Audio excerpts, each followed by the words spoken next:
ان کا حصہ بھی گویا کہ اس کو ملنا ہے. اور یہ فیصلہ کیسے ہوگا؟ یہ ہوگا جب اس دنیا کا اختتام ہوگا، ہمارا اختتام ہوگا، نامہ اعمال سمیٹ دیے جائیں گے اور پھر کوئی اچھائی یا برائی کرنے والا باقی نہیں رہے گا. تو پھر فیصلہ ہوگا اور پوری جزا دی جائے گی اور پھر پوری سزا دی جائے گی. تو انصاف کا، عقل کا، اخلاقیات کا تقاضا یہ ہے کہ آخرت کا دن ہونا چاہیے اور اس دن فیصلہ ہونا چاہیے. مثقال ذرۃ خیرا یرا،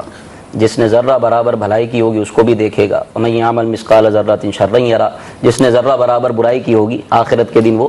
اس کو بھی دیکھے گا. تو یقیناً وہ یوم جزا ہے. اللہ تعالی ہم سب کا ایمان پر خاتمہ نصیب فرمائے، ہم کو ایمان کی موت عطا فرمائے. شہزاد بھائی آخری کچھ بات. جی، تو یہ جو عقیدہ آخرت ہے اس میں یعنی بہت سارے مراحل ہیں. ٹھیک ہے، بہت سارے مراحل ہیں. مثال کے طور پر یہی ہے کہ جب یہ سب کچھ تباہ و برباد